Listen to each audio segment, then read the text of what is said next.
ఇక్కడ తెలుగుదేశం అభ్యర్థిగా అందరికీ సుపరిచితుడే. సుమారుగా ఆయన మాటలోనే చెప్తుంటారు, సంవత్సరానికి 2,000 కోట్లకు పైగా టర్నోవర్ ఉంది, లక్షల మంది పిల్లలు ఉన్నారు అని. పైగా 5-6 నెలల నుంచి కూడా ఆయన క్యాంపెయినింగ్ చేస్తూ వస్తూ ఉన్నారు. ఆ 4.5 సంవత్సరాలు కనిపించకపోయినప్పటికీ క్యాండిడేట్గా అనౌన్స్ అయినప్పటి నుంచి ఆయన 5 మంత్స్ నుంచి క్యాంపెయిన్ చేస్తూ ఉన్నారు. ఈ క్రమంలో వైఎస్ జగన్మోహన్ రెడ్డి గారు ఒక రూలింగ్ పార్టీలో 175కి 175 సీట్లు సాధించాలి, ప్రతి ఒక్కరి మనసులో కూడా వైఎస్ఆర్సీపీ ఉండాలి అన్న లక్ష్యంతో వెళ్తున్నటువంటి జగన్మోహన్ రెడ్డి గారు నెల్లూరు సిటీ నియోజకవర్గానికి సంబంధించి ఆర్థికంగా ఒక బలమైన వ్యక్తిని క్యాండిడేట్గా పెట్టాలంటే చాలామంది ఆయనకు అవకాశం ఉంటుంది. కానీ జగన్మోహన్ రెడ్డి గారి ఆలోచన అది కాదు. ఒక సామాన్యుడు రాజకీయాల్లో ఉండాలి. ఎవరైనా సామాన్యులు అన్నా అని పిలిస్తే స్పందించే గుణం ఉండాలి. అర్ధరాత్రైనా ఇంటికి వచ్చి ఆపద అంటే అతనితో పాటు నడవాలి.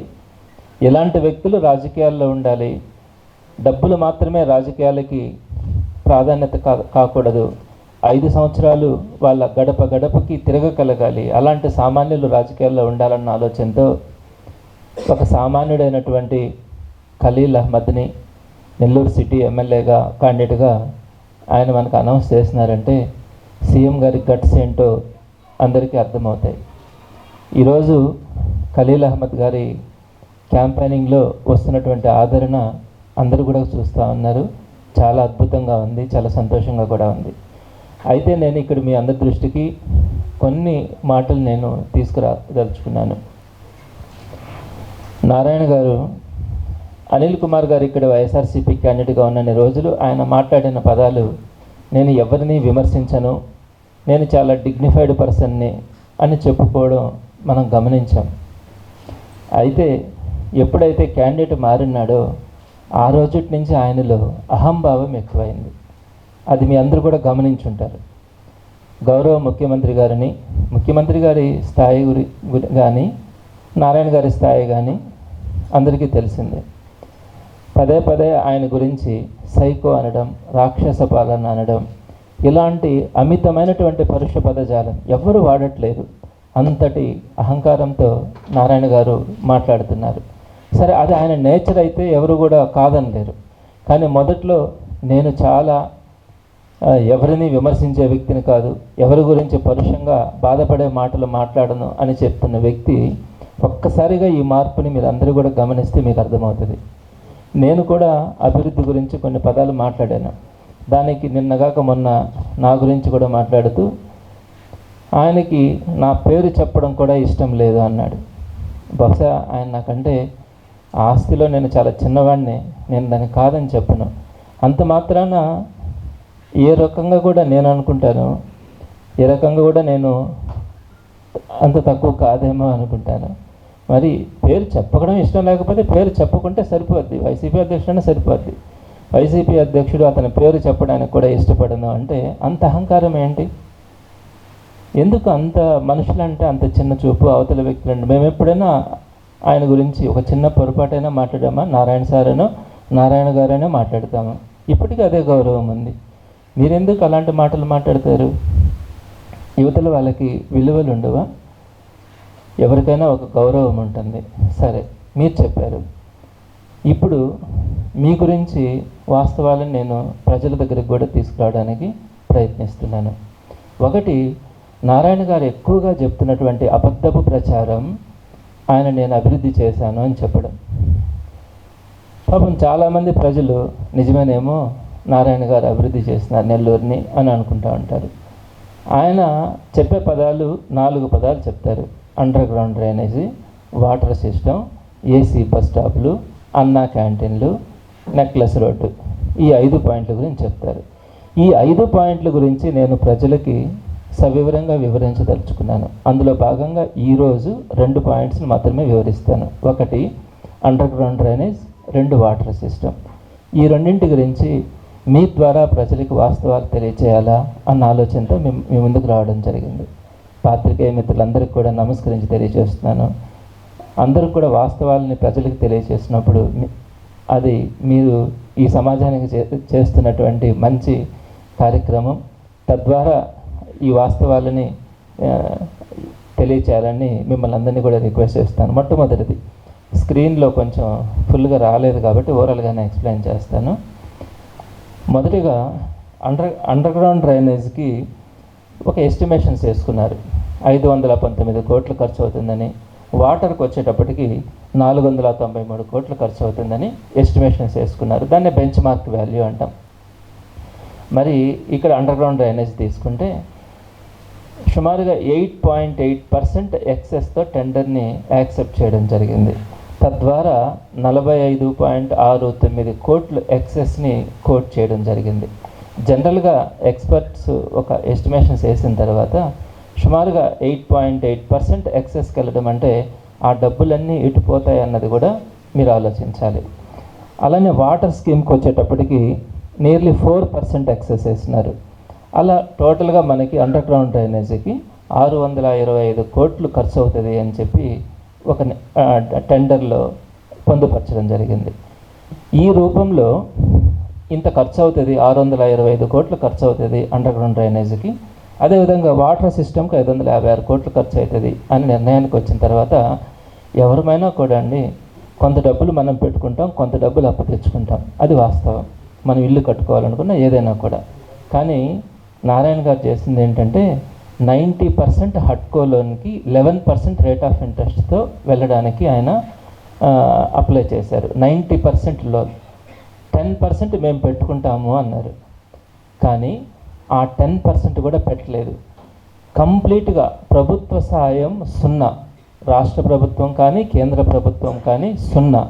ఒక్క రూపాయి కూడా 10% ఆయన కంట్రిబ్యూషన్ ఇస్తానన్న దాన్ని కూడా తెచ్చుకోలేకపోయినారు. 90% లోన్కి అప్లై చేశారు కదా, దాంట్లోనే పనులన్నీ చేయడానికి, అది కూడా 11%. మీరు ఒకసారి ఆలోచించుకోండి, మీ బండి ఎంత రేట్ ఆఫ్ ఇంట్రెస్ట్కి తీసుకుంటున్నారు, మీ ఇల్లు చిన్న చిన్న అప్పులు కూడా ఎంత రేట్ ఆఫ్ ఇంట్రెస్ట్కి తీసుకుంటున్నారు. మరి ఇన్ని 100 కోట్ల అప్పులు చేసేటప్పుడు 11% రేట్ ఆఫ్ ఇంట్రెస్ట్తో కంప్లీట్గా ఒక్క రూపాయి కూడా మన దగ్గర లేకుండా అంతటిని కూడా అప్పులు వడ్డీకి తీసుకొని వచ్చి చేయాలనుకోవడం ఎంత పొరపాటు అన్నది మీరు ఆలోచించండి. తర్వాత వీళ్ళు ఫస్ట్ పేమెంట్ కూడా 2016లోనే ఫస్ట్ పేమెంట్ చేశారు. మే 2016లో ఫస్ట్ పేమెంట్ని కూడా చేశారు. అంటే అక్కడి నుంచి సుమారుగా 3 సంవత్సరాల సమయం ఉంది ఈ ప్రాజెక్ట్ రన్ కావడానికి. అంటే హడ్కో నుంచి డబ్బులు తీసుకొని 2016 మేలో తీసుకున్నప్పటికీ కూడా 3 years టైం ఉంది. ఈ 3 years లోపల కొన్ని ఏరియాస్కైనా కూడా కరెక్ట్గా కంప్లీట్ చేసుకొని కనెక్షన్స్ ఇచ్చుకొని నెక్స్ట్ ఫేజ్లోకి అట్లా వెళ్తూ ఉండొచ్చు. ఇన్ని 3 సంవత్సరాలు పనిచేసి హడ్కో నుంచి 830 కోట్లు ఈ రెండింటికి సంబంధించి అప్పు తీసుకొని రాష్ట్ర ప్రభుత్వం నుంచి ఏమీ తీసుకొని రాకుండా ఒక్క ఇంటికి కూడా 3 సంవత్సరాల పాటు పనిచేసి కనెక్షన్స్ ఇవ్వలేకపోవడం అంటే దీన్ని అసమర్థత అంటామా లేదా? మీరు ఒక్కసారి ఆలోచించండి. వాకాడులో స్వర్ణముఖి మీద బ్రిడ్జి కట్టారు. కేవలం 3 years లోపల అంత పెద్ద బ్రిడ్జిని రాజశేఖర రెడ్డి గారు స్టార్ట్ చేసి కంప్లీట్ చేసి ప్రజలకు అందించారు. మరి మీకు 5 సంవత్సరాలు ఇక్కడ ఉండి under ground system water facility ఇవ్వడం, కనీసం సగం వార్డ్స్కి ఇచ్చినా కూడా సంతోషపడి ఉండేవాళ్ళు. ఒక్క ఇంటికి కూడా ఇవ్వలేక 830 కోట్ల అప్పుల భారాన్ని నెల్లూరు ప్రజల మీద మోపినటువంటి వారిని మనం ఏమనాలి? ఇది మీరు ఆలోచించాలి. సరే, ఎందుకు ఇలా జరిగింది అనే దాని గురించి నేను వెళ్తాను. నెక్స్ట్ స్లైడ్ ఓపెన్ చేయండి. నెక్స్ట్ స్లైడ్ తీసుకోండి. మీ అందరికీ కొన్ని వాస్తవాలు నేను తెలియజేస్తాను ఈ రూపంగా. ఎందుకు ఫెయిల్ అయింది ప్రాజెక్టు, అసలు ఎందుకు ఈయన ఇలా చెప్తున్నాడు అనే విషయాలను నేను మీ ద్వారా తెలియజేస్తాను. ఒకటి, అసలు అండర్ గ్రౌండ్ డ్రైనేజే మన నెల్లూరుకి లేనట్లు, ఈయన అండర్ గ్రౌండ్ డ్రైనేజీ పెట్టంగానే దోమలు అస్సలు ఉండవన్నట్లు, అది కంప్లీట్ కాలేదని, 95% పూర్తయిందని ఈయన చెప్తున్నటువంటి మాటలు. నేను మీకు వాస్తవాలు తెలియజేస్తున్నాను. 70 సంవత్సరాల క్రితమే నెల్లూరులో అండర్ గ్రౌండ్ డ్రైనేజ్ అప్పట్లో పూర్తి ఏరియా, ఇప్పట్లో సగం ఏరియాకి అండర్ గ్రౌండ్ డ్రైనేజ్ ఉంది. 44, 45, 46, 47 నుంచి 52 డివిజన్ దాకా 19, 20, 38 డివిజన్లు. అంటే సిటీలో 13 డివిజన్స్, సిటీలో ఉండేది 28 డివిజన్లు. 13 డివిజన్స్లో అండర్ గ్రౌండ్ డ్రైనేజ్ మనకి 1952 అంటే 70 సంవత్సరాల నుంచి అండర్ గ్రౌండ్ డ్రైనేజ్ ఉంది. దీంట్లో నారాయణ గారు ఎక్కడ కూడా టచ్ కూడా చేయలేదు దాన్ని, అది విజయవంతంగా ఉందని అలానే కంటిన్యూ చేస్తున్నారు. ఈయన చేసింది మిగతా 15 డివిజన్స్లో, నెల్లూరు నగర నియోజకవర్గం గురించి చెప్తున్నాను, మిగిలిన 15 నియోజకవర్గంలో అండర్ గ్రౌండ్ డ్రైనేజ్ వేయడానికి ప్రారంభించాడు. అంటే 1952లో అంటే 70 సంవత్సరాల క్రితం అండర్ గ్రౌండ్ డ్రైనేజ్ని మనము 50% నగర నియోజకవర్గం ఏరియాలో మనం సక్సెస్ఫుల్గా రన్ చేసుకుంటున్నా. ఈయన ఇన్ని వందల కోట్ల ఖర్చు పెట్టి 3 సంవత్సరాలు పనిచేసి కనెక్షన్స్ ఇవ్వలేకపోయినాడు ఒక్కటి కూడా. సో ఈయన అండర్ గ్రౌండ్ డ్రైనేజీ నేనే తెచ్చాను, నేను లేకపోతే అండర్ గ్రౌండ్ డ్రైనేజ్ లేదు అనే పదాన్ని ఆయన మాట్లాడుతున్నారు కదా, అది మొట్టమొదటి తప్పు. ఇకపోతే రెండవది, ఈయన 2015లో కేవలం ఈ పబ్లిసిటీ కోసం పనులు చేసినట్టుగా ఈ 830 కోట్ల 11% వడ్డీతో చేసినటువంటిదంతా కూడా వృధా చేశారు అన్నదానికి నేను మీతో 2 విషయాలు చెప్తాను. ఒకటి, ఆయన అండర్ గ్రౌండ్ డ్రైనేజ్ని వాటర్ ఫెసిలిటీని ఇవ్వాలా అనుకున్నప్పుడు ఒక ఏరియా తీసుకొని రోడ్ని క్లియర్గా క్లీన్ చేసి వాటర్ పైపులు డ్రైనేజ్ పైపులు వేసి పైన రోడ్ వేసేస్తుంటే అక్కడికక్కడ కనెక్షన్స్ ఇచ్చేసుకుంటే ఆ ఏరియా కంప్లీట్ అయిపోతుంది. కానీ దానికి ఆయనకి భిన్నంగా ఏం చేస్తున్నారంటే, మొదట అండర్ గ్రౌండ్ డ్రైనేజ్ కోసం గాడులు తవ్వించినారు, రోడ్లు బ్లాక్ చేసి పైపులు వేశారు. మళ్ళీ కొంతకాలం తర్వాత మళ్ళీ రోడ్లు బ్లాక్ చేసి మళ్ళీ రోడ్లను కట్ చేసి వాటర్ పైపులు వేసినారు. మరలా కొంతకాలం తర్వాత పూర్తిగా రోడ్లు వేయాలని చెప్పి మొత్తం జేసీబీలు పెట్టి లోడి ఆ పైన రోడ్లు వేయడానికి టార్గెట్లు పెట్టి వేయించినారు హడావిడిగా. అలా వేసేటప్పుడు ఎక్కడైతే మూడోసారి తవ్వారో ఎప్పుడైతే అప్పుడే అండర్ గ్రౌండ్ డ్రైనేజ్ పైపులు వాటర్ పైపులు వేసినారో ఈ వాటర్ పైపులు లాగేసేసి ఆ జేసీబీతో చేసేటప్పుడు తర్వాత ఈ మ్యాన్ హోల్స్ కానీ అదేవిధంగా ఈ ఇన్స్పెక్షన్ ఛాంబర్స్ అని ఉంటాయి అండర్ గ్రౌండ్ డ్రైనేజీకి, అవి ఓపెన్ చేస్తున్నాయి. వీళ్ళు నైట్ టైం జేసీబీతో పనిచేసినప్పుడు ఈ మ్యాన్ హోల్స్ ఈ ఇన్స్పెక్షన్ ఛాంబర్స్ చాలా దగ్గరలో పూడిపోయినాయి. వాటర్ పైపుల్ని వీళ్ళు జేసీబీతో లాగేయడం వల్ల అవి చాలా వరకు వచ్చేసినాయి. దాని మీద వీళ్ళు రోడ్లు వేసినారు. ఈ విధంగా వేసిన దాని వేసుకుంటూ వెళ్ళిపోయినారు. ఇప్పుడు అండర్ గ్రౌండ్ డ్రైనేజ్ను ఒకసారి తవ్వినారు వేసినారు, మళ్ళీ వాటర్ పైపులను ఒకసారి తవ్వినారు వేసినారు, మళ్ళీ పూర్తిగా తవ్వి మళ్ళీ రోడ్లు వేసినారు. ఇక్కడ కూడా ఇంత చేసేటప్పుడు ఈ అండర్ గ్రౌండ్ డ్రైనేజీకి కానీ ఇళ్ళకి కనెక్షన్స్ ఇవ్వాలా అన్నది ఆలోచించాల, వాటర్కి కూడా ఇళ్ళకి కనెక్షన్స్ ఇవ్వాలా అన్నది ఆలోచించాల. ఈ పనులు చేసేటప్పటికి కింద పైపులన్నీ డ్యామేజ్ అయ్యి ఈరోజు వాటర్ వదిలితే మున్సిపల్ వాటర్ అంతా కూడా ఈ పైప్ లైన్స్ నుంచి ఎక్కడికక్కడ డ్రైనేజీలో కలిసిపోతూ వాటర్ వచ్చే పరిస్థితి కనిపించట్లేదు. మ్యాన్ హోల్స్ ఇన్స్పెక్షన్ ఛాంబర్స్ పూడిపోయినాయి, అవి ఎక్కడ ఎన్ని పూడిపోయినాయి కూడా తెలియని పరిస్థితి. ఈ విధంగా అస్తవ్యస్తంగా ఒక సిస్టమేటిక్గా ఒక పద్ధతి ప్రకారం ఈ పనులు చేసుకోకుండా నిధులు దుర్వినియోగం చేసి సిస్టమేటిక్గా లేకుండా చేశారు. నెక్స్ట్ ఇంకొక పాయింట్ కూడా ఏమంటానంటే, ఇప్పుడు అండర్ గ్రౌండ్ డ్రైనేజ్ సిస్టమ్ని ఒక కంపెనీకి ఇచ్చారు ఈ కంప్లీట్ చేయమని. వాళ్ళతో మనము కమిట్మెంట్లో హౌస్ కనెక్షన్స్ కూడా ఇవ్వాలి అని చెప్పి పెట్టుకోవాలి.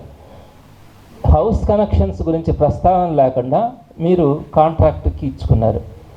ఎవరైనా కూడా పేదవాళ్ళు మీరు గమనించండి, ఈ అండర్ గ్రౌండ్ డ్రైనేజ్ని హౌస్ కనెక్షన్స్కి ఇవ్వడానికి సొంత డబ్బులు ఖర్చు పెట్టి కానీ ఎవరైనా వేయించుకునే పరిస్థితి ఉంటుందా? వాటర్ ఫెసిలిటీ అంటే నీళ్లు తాగాలి కాబట్టి సామాన్యుడు వాటర్ కనెక్షన్ ఇచ్చుకోవచ్చు. కానీ అండర్ గ్రౌండ్ డ్రైనేజ్ ఆ సిస్టమ్ వేసేటప్పుడే ప్రతి ఇంటికి కూడా మనము అవకాశం కనిపిస్తే ఎక్కడికక్కడ మనకు పనులు అయిపోతాయి. అలా కాకుండా మీరు కంప్లీట్గా వేసేసుకుంటే కంప్లీట్ పైప్ లైన్స్ వేసేసినప్పుడు ఇళ్ళ కోసం సామాన్యుడు పేదలు ఈ అండర్ గ్రౌండ్ డ్రైనేజీ సిస్టమ్కి తీసుకొచ్చి కనెక్షన్స్ ఇచ్చుకోవడం, దానికోసం సుమారుగా 10-15 వేల రూపాయలు ఖర్చు పెట్టాలన్న పరిస్థితిలో కానీ ఎవరు కూడా ఇంట్రెస్ట్ చూపించరు. అది ఫెయిల్యూర్ ప్రాజెక్ట్ అయిపోతుంది. సో మీరు కాంట్రాక్టుల కోసమే పనిచేసినట్టుందే కానీ ఒక్కొక్క ఏరియాని తీసుకొని పైప్ లైన్లు వేసుకొని ఇళ్ళకి కనెక్షన్స్ ఇచ్చుకుంటూ కనుక సిస్టమ్ రాగలిగినప్పుడు అది సక్సెస్ అయి ఉండేది. ఇది కేవలం పబ్లిసిటీతో ఆయన హడావిడిగా రోడ్లను బ్లాక్ చేస్తూ రోడ్లను తవ్వుతూ రోడ్లను వేస్తూ ఈ విధంగా చేసినారే కానీ ఒక పద్ధతి ప్రకారం చేయనందువల్ల ఈ సిస్టమ్ ఫెయిల్ అయింది. ఫెయిల్ కావడమే కాదు, 830 కోట్ల రూపాయలు ప్రభుత్వ సాయం లేకుండా 11% వడ్డీతో తీసుకొచ్చినటువంటిది నెత్తిన పడింది. మీకు ఇక్కడ నేను ఒక విషయం చెప్తున్నాను. ఇందులో వైఎస్ఆర్సీపీ వచ్చిన తర్వాత పేదల మీద ఇబ్బంది పడకూడదని 730 కోట్ల రూపాయలని వైఎస్ఆర్సీపీ ప్రభుత్వమే హడ్కోకి చెల్లించింది. ఆ మిగతాది కూడా వైఎస్ఆర్సీపీ ప్రభుత్వమే చెల్లిస్తుంది. అయితే ఇప్పుడు ఈ underground drainage system, water system fail అయిన దాన్ని కూడా మొదట్లో 2 సంవత్సరాలు కోవిడ్ వచ్చింది, ఆ తర్వాత ఇప్పుడిప్పుడే అన్ని కంప్లీట్ చేస్తున్నాం. దీన్ని కంప్లీట్ చేయడానికి ఇంకా చాలా పెద్ద ప్రాజెక్ట్ అవసరమయ్యే పరిస్థితి ఉంది. దాని మీద ఈ మధ్య అంతా కూడా దీన్ని రివ్యూ చేయించారు, దీన్ని ఎలా మనం కంప్లీట్ చేయాలా అనే దాని మీద. అయితే దీనికి ఎక్స్పెండిచర్ కానీ టైం కానీ చాలా తీసుకునే పరిస్థితి ఉంది. కాబట్టి ఇప్పుడు హడావిడిగా దాన్ని తీసుకోవడం కంటే నెక్స్ట్ గవర్నమెంట్ వచ్చినప్పుడు ఇది పూర్తిగా తీసేసి మరలా వేయడమా, లేకపోతే ఎక్కడెక్కడ ఏమేమి ప్రాబ్లమ్స్ ఉన్నాయి అని అనేది ఎక్స్పర్ట్స్ని పెట్టి దాన్ని చూసి దాన్ని కంప్లీట్ చేయడానికి ప్రభుత్వం ప్రయత్నిస్తుంది. మీరు ఒక్కసారి చూడండి, ఎంత నిర్లక్ష్యంగా ఆయన చేసినటువంటి పనులు మన మీద ఎంత భారాన్ని మోపాయి. చేశాడు, నేనే అభివృద్ధి చేసినాను, ఇదంతా నాదే. 50% ఏరియాని 1950లో పూర్తి చేసుకున్న వాళ్ళము ఇప్పుడు ఇంత తక్కువ చేసి ఈ డబ్బుల్ని ఖర్చు పెట్టి ఉపయోగం లేని పనులు చేసి నా వల్లనే అభివృద్ధి అయింది అని చెప్పుకుంటున్నారంటే ఎంత బాధపడాల్సిన అంశం అన్నది మీరు ఆలోచించాలి. అదేవిధంగా చాలా దగ్గరలో అండర్గ్రౌండ్ డ్రైనేజ్ ఒక లెవెల్ తీసుకోకుండా వేసిన దానివల్ల మ్యాన్ హోల్స్ మీరు చూడొచ్చు, రోడ్ల కంటే పైకి వచ్చినాయి. కరెక్ట్గా లెవెల్స్ తీసుకోకుండా అండర్గ్రౌండ్ డ్రైనేజ్ సిస్టమ్ తీసుకోవడం వల్ల అవి చాలా ఇబ్బందికరంగా కూడా ఉన్నాయి. అట్లనే ఈ 400 crores ఖర్చు పెట్టి వాటర్ ఫెసిలిటీ ఏదైతే అనుకున్నారో అప్పు చేసి తీసుకొచ్చినారో దాంట్లో కూడా ఇళ్ళకి కనెక్షన్స్ ఇవ్వాలా అని ఆలోచన లేదు. దాన్ని కూడా పైప్ లైన్ లేడు, ఆ పైప్ లైన్లు కూడా పగిలిపోయినాయి. ఇళ్ళకి వేసేటప్పుడు కూడా వాళ్ళ సొంత ఖర్చులతో వేసుకోవాలి. అదేవిధంగా వీటన్నిటి కోసంగా మళ్ళీ మెయింటెనెన్స్ కోసం కానీ అప్పులు తీర్చడానికి కోసం కానీ ఒక బాత్రూమ్కి ఇంతని కలెక్ట్ చేయాలా, అదేవిధంగా ట్యాప్కి ఇంతని ఖర్చు చేయాలా, ఎన్ని లీటర్లకి ఇంతని ఖర్చు చేయాలని చెప్పి డిపిఆర్ కూడా తయారు చేశారు. అవన్నీ సాధ్యమా? సామాన్యుల దగ్గర అండర్గ్రౌండ్ డ్రైనేజీకి బాత్రూమ్కి ఇంతని తీసుకోవాలంటే అవన్నీ సాధ్యమయ్యే పనుల? వీటిని అంటారా అభివృద్ధి అని? ఎలా చెప్తున్నారు నారాయణ సార్ మీరు అభివృద్ధి చేశానని? అదేవిధంగా రెండో పాయింట్ ఆయన చెప్పేది ఎండ్ టు ఎండ్ రోడ్స్ అని చెప్తారు. నేను కొత్తగా తీసుకొచ్చినాను, నేను ఇతర దేశాల్లో చూసినాను, ఇక్కడికి వచ్చి ఎండ్ టు ఎండ్ రోడ్లు వేసినానని. అసలు ఈ ఎండ్ టు ఎండ్ రోడ్ల గురించి అవగాహన ఉండాలి. మన ఏరియాకి, మన ప్రాంతానికి ఎండ్ టు ఎండ్ రోడ్లు అన్నది సరికాదు. ఎందుకు కాదు? ఒకటి, మనం రోడ్ల పక్కన చెట్లు వేసుకోవాలి. మన టెంపరేచర్కి చెట్లు వేసుకునే పరిస్థితి ఉండదు. 2, ఎలక్ట్రికల్ పోల్స్. కొత్తగా ఇల్లు కట్టుకుంటూ ఉంటాం, ఎక్కడన్నా ఇల్లు కట్టుకోవాలంటే ఎలక్ట్రికల్ పోల్స్ అడ్జస్ట్ చేసి ఇంటికి అడ్డంగా వస్తాయి, మార్చుకోవాలా అంటే ఎలక్ట్రికల్ పోల్స్కి మళ్ళీ రోడ్లను పగలగొట్టాల్సి వస్తుంది. నెంబర్ 3, ఈ సైడ్ కాలువలు డ్రైన్ వాటర్ పోవడానికి కానీ ఇవి డ్రైన్ కాలువలు ఉంటాయి, వాటిని ఎక్స్టెండ్ చేసుకోవడానికి సమస్యలు వస్తూ ఉన్నాయి. ఇవన్నీ కాకుండా వాటర్ పడినప్పుడు ఆ వాటర్ లోపలికి పీల్చుకోవడానికి, భూమిలోకి ఇంకడానికి మనకు అక్కడ ప్లేస్ లేకుండా ఆ వాటర్ అంతా కూడా రోడ్స్ని హైట్ చేసేయడం వల్ల ఆ వాటర్ అంతా ఇళ్లలోకి వచ్చేస్తూ ఉండే నీళ్ళన్నీ కూడా. చాలా ప్రాంతాలలో లెవెల్ చూసుకోకుండా ఈ రోడ్లు వేసి ఎండ్ టు ఎండ్ రోడ్లు వేసి సైడ్ కాలువలు లేకుండా ఉన్నందువల్ల ఆ నీళ్ళన్నీ కూడా ఇళ్లలోకి వచ్చేస్తూ ఉన్నాయి. సో చెట్లు వేసుకోలేకపోవడం, పోల్స్ వేసుకోలేకపోవడం, కాలువలు ఎక్స్టెండ్ చేసుకోలేకపోవడం, ఇలాంటి అనేకమైనటువంటి సమస్యలు ఈ ఎండ్ టు ఎండ్ రోడ్ల ద్వారా వస్తున్నాయి. కొంత ప్లేస్ అయినా పక్కన వదిలిపెట్టుంటే బాగుండేది. ఇప్పుడు కొన్ని ఏరియాలకి కొంత సరిపోతాయి, మన ఏరియాకి ఏం సరిపోతుంది అన్నది ఆలోచించాలా. ఇంకొకటి చెప్తారు, నేను సింగపూర్కి పోయి వచ్చాను, అక్కడ ఏసీ బస్ షెల్టర్స్ ఉన్నాయని చెప్పి మెడ్రాస్ బస్ స్టాండ్ దగ్గర ఒక ఏసీ షెల్టర్ కట్టాడు. ఎవరైనా అక్కడికి వెళ్ళి కూర్చునే పరిస్థితి ఉంటుందా? దాని గురించి నేను తర్వాత మీటింగ్లో నేను ఆ మిగతా విషయాలు వాటి గురించి చర్చిస్తాను. సో ఈ విధంగా ఆయన చేసినటువంటి పనులు చాలా అస్తవ్యస్తం. అండర్గ్రౌండ్ డ్రైనేజ్ కానీ, వాటర్ సిస్టమ్ కానీ, రెండోది రోడ్స్ విషయంలో కానీ. అసలు ఆయన మళ్ళీ ఇవన్నిటితో పాటు ఏం చెప్తారు? అభివృద్ధి నేను చేసినానని చెప్తారు. అసలు నెల్లూరుకి కరెక్ట్గా అభివృద్ధి చేసింది ఏం జరిగింది అనే దానికంటే ముందు నేను ఒకటి చెప్తాను. కేంద్ర ప్రభుత్వం 2016 సంవత్సరంలో దేశవ్యాప్తంగా కొన్నింటిని స్మార్ట్ సిటీలుగా సెలెక్ట్ చేసింది. ఆ స్మార్ట్ సిటీలుగా తీసుకుంటున్నప్పుడు ఆ స్మార్ట్ సిటీల్లో మొత్తం కేంద్ర ప్రభుత్వ నిధులతోనే వాటర్ ఫెసిలిటీ కానీ, అండర్గ్రౌండ్ డ్రైనేజీ కానీ, ఎలక్ట్రిఫికేషన్ కూడా భూమి లోపల ఎలక్ట్రిఫికేషన్ ఇవ్వడం కానీ, ఫ్లైఓవర్లు కానీ అంతా కూడా కేంద్ర ప్రభుత్వం ప్రతి రూపాయి కూడా వాళ్ళే ఖర్చు పెట్టి ఆ స్మార్ట్ సిటీని డెవలప్ చేశారు. అప్పుడు మన రాష్ట్ర మున్సిపల్ మంత్రి ఎవరున్నారు? నారాయణ గారు ఉన్నారు. కేంద్ర మున్సిపల్ మంత్రి ఎవరున్నారు? ముప్పవరపు వెంకయ్యనాయుడు గారు మన నెల్లూరు జిల్లా వాసి ఉన్నారు. ఇద్దరు పట్టణాభివృద్ధి శాఖ మంత్రులు మన నెల్లూరు వాళ్ళే, రాష్ట్ర మున్సిపల్ శాఖ, కేంద్ర మున్సిపల్ శాఖ. వీళ్ళు ఉన్నప్పుడు మన నెల్లూరుని స్మార్ట్ సిటీగా చేయించుంటే, పుట్టిన గడ్డ మీద మమకారం అని మాట్లాడతారు ఆయన, అది ఉండుంటే ఈ నెల్లూరుని స్మార్ట్ సిటీగా ప్రకటించుంటే మొత్తం కేంద్ర ప్రభుత్వం డెవలప్ చేసి ఉండేది. అప్పుడు ఏమేం చేస్తున్నారు స్మార్ట్ సిటీలుగా? ఆంధ్రాలో తిరుపతి, విశాఖపట్నం, కాకినాడ, అమరావతి, వీటన్నిటినీ స్మార్ట్ సిటీలుగా తీసుకున్నారు. మీరు ఒక్కసారి తిరుపతికి వెళ్ళి చూడండి, అత్యద్భుత నగరంగా కనపడుతుంది. బ్రహ్మాండమైనటువంటి water facility, under ground drainage, electrification మొత్తం కూడా భూగర్భంలో పెట్టారు. నెక్స్ట్ అడుగడుగున ఫ్లైఓవర్స్, అద్భుతమైనటువంటి రోడ్స్, ఇంత చక్కగా తిరుపతి కనపడుతుంది. ఎందుకని? స్మార్ట్ సిటీగా కేంద్ర ప్రభుత్వం తీసుకొని దాన్ని డెవలప్ చేసింది. డెవలప్మెంట్ అంటే అది. పుట్టిన గడ్డ మీద మమకారం ఉంటే అది చేయించుకొని ఉంటే రూపాయి అప్పు లేకుండా పనులన్నీ కేంద్రం చేసి ఉండేది. మీరు ఒక్క రూపాయి రాష్ట్ర ప్రభుత్వ కేంద్ర ప్రభుత్వాల నుంచి తీసుకురాకుండా పూర్తిగా అప్పులు చేసి, అది కూడా పబ్లిసిటీ కోసం పనులు చేసి ఉపయోగం లేకుండా తయారు చేసినటువంటి వారు నారాయణ సార్. అలాంటిది మీరు వైసీపీ ప్రభుత్వాన్ని పదే పదే విమర్శించడం, అసలు వైసీపీ ప్రభుత్వం ఏం చేసింది అని వెటకారంగా మాట్లాడతారు. దానికి నేను చెప్తాను ఆన్సర్. మనం చేసింది, ఆయన ఎక్కడెక్కడ చేసినట్టు అన్నీ నెల్లూరు సిటీలో పోటీ చేసి చెప్పుకుంటున్నారు.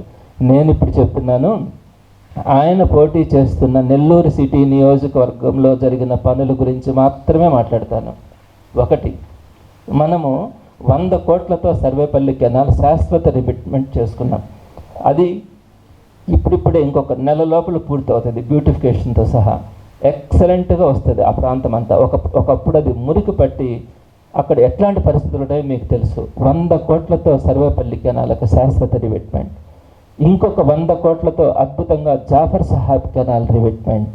105 కోట్లతో వెంకటేశ్వరపురం పెన్నా రీటైనింగ్ వాల్. ఎప్పుడు కూడా పెన్నా ఫ్లడ్స్ వస్తే పాపం అక్కడ వెంకటేశ్వరపురం ప్రజలు వాళ్ళ ఇళ్లలోకి నీళ్ళు వచ్చి అర్ధరాత్రి రోడ్ల మీదకి వచ్చేవాళ్ళు. వాళ్ళకి శాశ్వతంగా పెన్నా రీటైనింగ్ వాల్. 110 కోట్లతో పెన్నా 2వ బ్రిడ్జి పనులు కూడా ప్రారంభమైనాయి. ఆ పనులు తెచ్చుకున్నాం. 40 కోట్లతో రామలింగాపురం ఫ్లైఓవర్ బ్రిడ్జ్. 90 కోట్లతో నెల్లూరు బ్యారేజీ పనులు పూర్తి. అంటే వైఎస్ఆర్సీపీ ప్రభుత్వంలోనే 90 కోట్లు ఖర్చు పెట్టాను. దానికి ముందు రాజశేఖర రెడ్డి గారు కొంత పెట్టినారు. పెన్నా బ్యారేజ్ అది కంప్లీట్ చేయడం వల్ల సాగునీరు, అదేవిధంగా వ్యవసాయ నీరు రెండింటికి కూడా నెల్లూరు జిల్లా ఇక మీద బాధపడాల్సిన అవసరం లేదు. అలానే 32 కోట్ల ఖర్చు పెట్టి 35 కోట్ల ఖర్చు పెట్టి 32 మున్సిపల్ పాఠశాలలని మనం అద్భుతంగా అభివృద్ధి చేసుకున్నాం. మీరు ఒక బీవీఎస్ స్కూల్ని చూడొచ్చు ఎలా ఉందన్నది. 20 కోట్లతో 34 పార్కుల్ని డెవలప్ చేసుకున్నాం.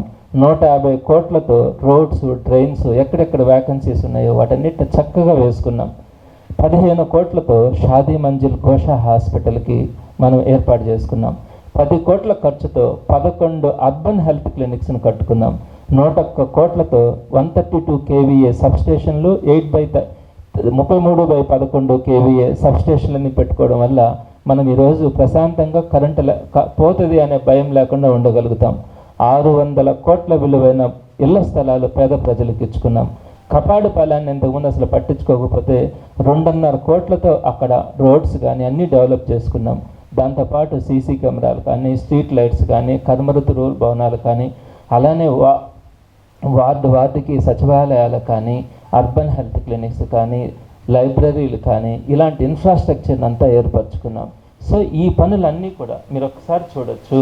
ఇవన్నీ ఒక్క నెల్లూరు సిటీనే. ఆయన చెప్పేది నెల్లూరు సిటీ కాదు, రూరల్ చుట్టుపక్కల ఆయన అమరావతితో చేసిన పనులన్నింటినీ చెప్తారు.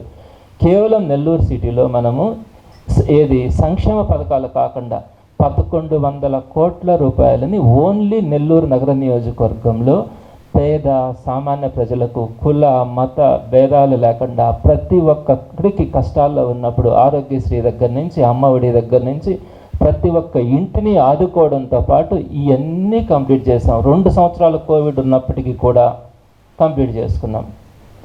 అసలు ఏమీ చేయలేదు నెల్లూరు నగరానికి అని మాట్లాడతారు.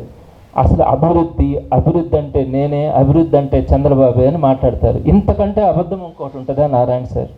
మీరు నా పేరు చెప్పడానికి మీరు అసహించుకుంటారు, కానీ నేను మిమ్మల్ని గౌరవంగా నారాయణ సార్ అని మాట్లాడుతున్నాను. అసలు నెల్లూరు జిల్లా అభివృద్ధి గురించి మీరు మాట్లాడుతున్నారు. లాస్ట్ స్లైడ్కి వెళ్ళమ్మా. నెల్లూరు జిల్లా అభివృద్ధి అన్నది ఎప్పుడు ప్రారంభమైంది, ఎలా జరిగింది? ఒకప్పుడు మన నెల్లూరు జిల్లా వ్యవసాయం మీద, కూలీల మీద ఆధారపడే వాళ్ళం.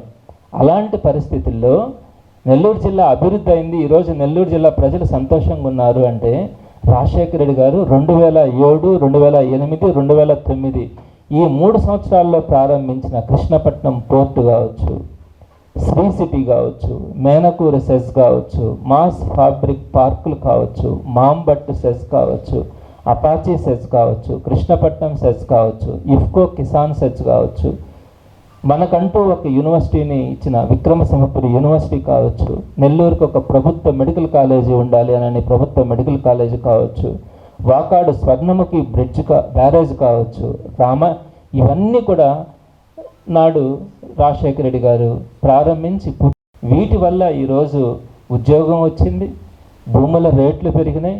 ఈరోజు ప్రతి ఒక్కరు కూడా జిల్లాలో సంతోషంగా ఉన్నారంటే ఈ పనుల వల్ల. అదేవిధంగా జగన్మోహన్ రెడ్డి గారు వచ్చిన తర్వాత రామాయపట్నం పోర్టుని ఆయన ప్రారంభించి ఇంచుమించుగా పూర్తి చేయబోతా ఉన్నారు. జువ్వలదిన్నె హార్బర్, ఫిషింగ్ హార్బర్ని ప్రారంభించి పూర్తి చేశారు. నెల్లూరు బ్యారేజీ, సంగం బ్యారేజీ, 2 బ్యారేజీలని మన నెల్లూరు జిల్లాలో రాజశేఖర రెడ్డి గారు సగం పనులు చేస్తే ఆ మిగిలిన సగం పనుల్ని ఈరోజు జగన్మోహన్ రెడ్డి గారు పూర్తి చేసి ఇక్కడ ఒక 90 కోట్లు, అక్కడ ఒక 100 కోట్లు ఖర్చు చేసి ఆ రెండింటిని పూర్తి చేసి సాగు, అదేవిధంగా వ్యవసాయ నీరుని మనకు సమృద్ధిగా అందించినటువంటి ఘనత వైఎస్ ఫ్యామిలీది. అలానే సూక్ష్మ మధ్య తరహా పరిశ్రమలు, ఎంఎస్ఎంఈ, ఈ ఎంఎస్ఎంఈ పార్కులకి అప్పట్లో చంద్రబాబు నాయుడు గారు దీన్ని పూర్తిగా ఇగ్నోర్ చేసి వీళ్ళకి ఇస్తామని చెప్పినటువంటి బెనిఫిట్స్ అన్నింటినీ కూడా పసుపు కుంకుమకు ఇచ్చి ఎంఎస్ఎంఈ పార్కుల్ని ఇబ్బంది పెడితే అదే జగన్మోహన్ రెడ్డి గారు ఎంఎస్ఎంఈ పార్కుల అభివృద్ధికి రెగ్యులర్గా వాళ్ళకి కావాల్సినటువంటి అప్ టు 1.5 crore వరకు ఒక్కొక్కరికి బెనిఫిట్ అంటే రాయితీని ఇస్తూ వారందరినీ కూడా ఆదుకుంటూ ఈరోజు ఎంఎస్ఎంఈ పార్కులు 6,000 ఎంఎస్ఎంఈ పార్కులు రిజిస్టర్ అయినాయి నెల్లూరు జిల్లాలో. అలానే సచివాలయాలు కానీ, విలేజ్ హెల్త్ క్లినిక్లు కానీ, ప్రైమరీ అర్బన్ హెల్త్ క్లినిక్లు కానీ, రైతు భరోసా కేంద్రాలు కానీ, ఇలా అడుగడుగున మనకి అభివృద్ధి కనిపించిందంటే అది ఆ రోజు రాజశేఖర రెడ్డి గారు ఆలోచనలు, లేదనుకుంటే ఈరోజు జగన్మోహన్ రెడ్డి గారి ఆలోచనలు. వీటి వల్ల నెల్లూరు జిల్లా అభివృద్ధి అయిందా? మీరు 830 కోట్ల అప్పు చేసి అండర్ గ్రౌండ్ డ్రైనేజ్ వాటర్ సిస్టమ్ని ఒక్క ఇంటికి కూడా కనెక్షన్ ఇవ్వలేని పరిస్థితుల్లో మీరు అభివృద్ధి ప్రదాతలాగా మీరు మాట్లాడతారా? మాట్లాడడానికి అర్థం ఉండాలండి. మీరు చెప్పింది వింటూ ఉండడానికి నెల్లూరు జిల్లా ప్రజలు కొంత అమాయకులని మీరు అనుకోవచ్చు. మీకు అది అలవాటు, అబద్ధాలు చెప్పడం అన్నది మీకు అలవాటు. వాస్తవాలు తెలుసుకుందాం. ఇదొక్కటే కాదు, మీరు చేసినటువంటి ప్రతి అంశంలోనూ మీరు మాట్లాడుతున్నారు కాబట్టి ప్రతి అంశంలోనూ నేను రాబోయే రోజుల్లో ప్రతి దాని గురించి క్లియర్ డేటాతో, ఏ ఒక్కటి కూడా కాదు, డిపిఆర్లతో సహా తీసుకొని మాట్లాడుతున్నాను. ప్రతి ఒక్క డిపార్ట్మెంట్కి వెళ్ళి వాటిలో ఉన్నటువంటి నిజమైనటువంటి అంకెలను తీసుకొచ్చి మీ ముందు మాట్లాడుతున్నాను. నేను ఎక్కడా కూడా మిమ్మల్ని రెండో మాట మాట్లాడట్లేదు. మీరంటే నాకు వ్యక్తిగతమైన గౌరవం ఉంది. కానీ మీరు చెప్తున్నటువంటి అబద్ధం మాత్రం, అభివృద్ధి అన్నది మీరు చెప్పింది అబద్ధం, ప్రజలకు చేసింది మోసం అనే వివరాలను చెప్పడానికి మాత్రం నేను ఏ క్షణం కూడా ఆలోచించను. వాటన్నిటిని కూడా ప్రజల దగ్గరికి తీసుకెళ్తాను. ఇంకొక పాయింట్ కూడా చెప్తాను. ఇంకొక స్లైడ్ వెనక్కి వెళ్ళమ్మా. వైఎస్ఆర్సీపీ ప్రభుత్వంలో నెల్లూరు నగర అభివృద్ధి గురించి చెప్పాను. వైఎస్ కుటుంబ హయాంలో నెల్లూరు జిల్లా అభివృద్ధి గురించి చెప్పాను.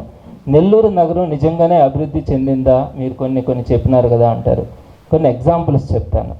2022లో సఫాయి మిత్ర సురక్ష ఛాలెంజ్లో భారతదేశంలో నెల్లూరు కార్పొరేషన్ మొట్టమొదటి స్థానం నిలిచి 10 కోట్ల ప్రైజ్ మనీ మనం తెచ్చుకున్నాం. ఇది నిజమా కాదా? మీ అందరికీ తెలుసు. ఏ ప్రభుత్వంలో వచ్చింది అవార్డు? వైఎస్ఆర్సీపీ ప్రభుత్వంలో వచ్చింది. రెండోది, 2023లో మనము పరిశుభ్రతని పెంచి కాలుష్యాన్ని తగ్గించడం వల్ల national clean air programme survey చేసినప్పుడు మనకి హయ్యెస్ట్ ర్యాంక్ రావడం వల్ల 6.98 కోట్ల రూపాయల ఇన్సెంటివ్ కేంద్ర ప్రభుత్వం మనకి ఇచ్చింది. టీడీపీ గవర్నమెంట్లో ఎప్పుడైనా మనం అంత నాణ్యతను పాటించామా? కార్పొరేషన్ని అంత చక్కగా అభివృద్ధి చేసుకున్నామా? మూడో పాయింట్, అన్ని విషయాలలో ఒక ర్యాంకింగ్ ఇస్తారు. భారతదేశంలో ఒక్కొక్క సిటీకి ఒక్కొక్క ర్యాంక్ ఇస్తారు. క్వాలిటీ విషయంలో ఆల్ ఆస్పెక్ట్స్ తీసుకుంటారు.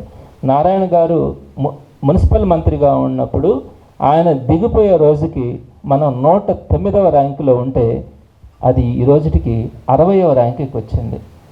ఎవ్రీ ఇయర్ మనం ర్యాంక్ మెరుగుపరుచుకుంటా ఉన్నాం ఈ 5 సంవత్సరాలలో. ఇప్పుడు నాకు తెలిసి ఇంకా బెస్ట్ ర్యాంకుకి వచ్చాం లేటెస్ట్గా వచ్చే దాంట్లో.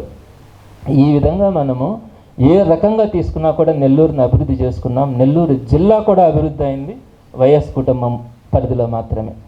ఒక్క నెల్లూరు నియోజకవర్గంలో, నేను మరలా చెప్తున్నాను, రూరల్ మిగతా ఏరియాలు అన్నీ కాదు, సిటీ నియోజకవర్గంలోనే 3058 కోట్ల రూపాయలని మన రాష్ట్ర ప్రభుత్వం ఖర్చు పెట్టింది.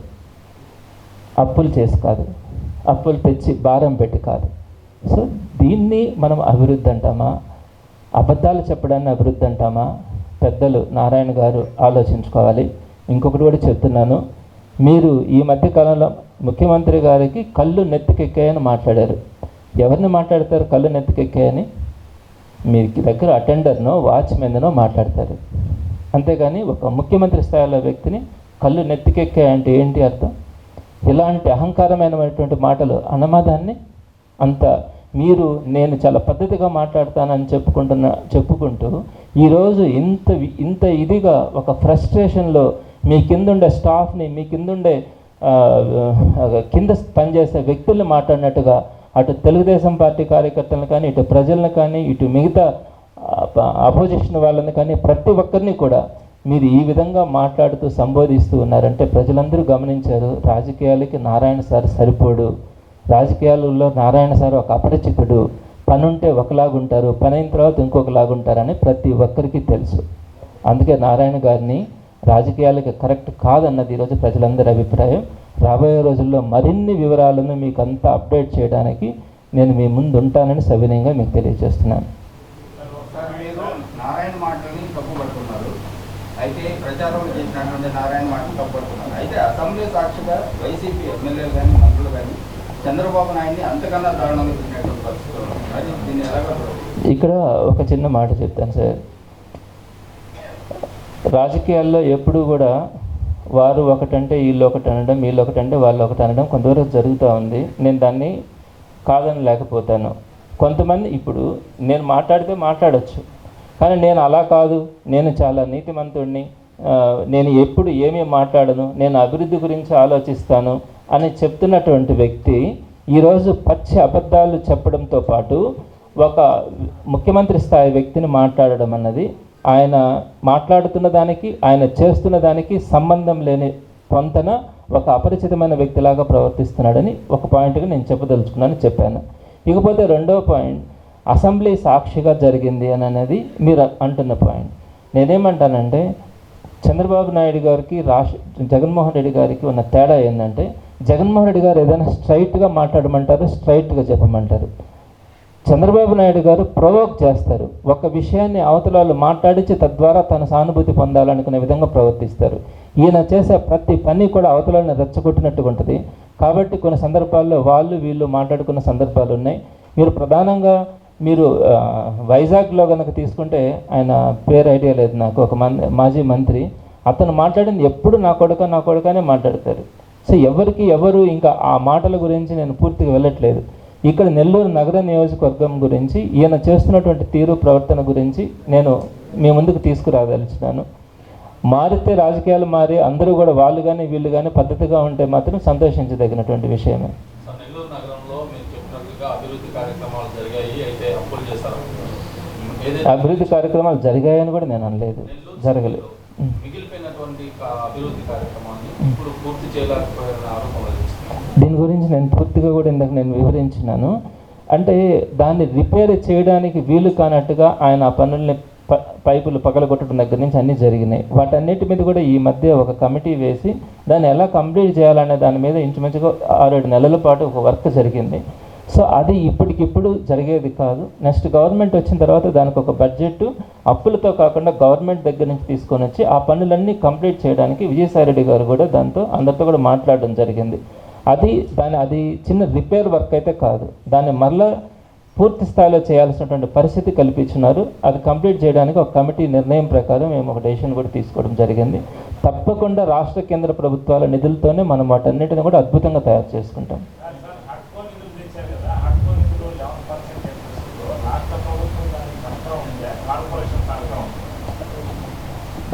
దానికి రాష్ట్ర ప్రభుత్వం తనఖా పెడితే, రాష్ట్ర ప్రభుత్వం గ్యారంటీ ఇస్తేనే ఇస్తుంది అది.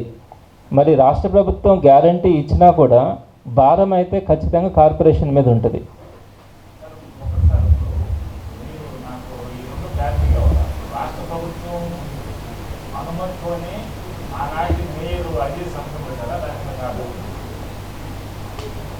ఎవరు సంతకం పెట్టినా, ఎవరు ఏం చేసినా సార్, ఈ ఇంతింత అప్పులు కార్పొరేషన్ మీద తీసుకొని వచ్చి దీనిని నేను అభివృద్ధి చేశానని చెప్పడం మొట్టమొదటి తప్పు. నేను ఇంకా ఇక్కడ అప్పుడు చైర్మన్ గురించి కానీ ఇంకొకరి గురించి కానీ మాట్లాడట్లేదు.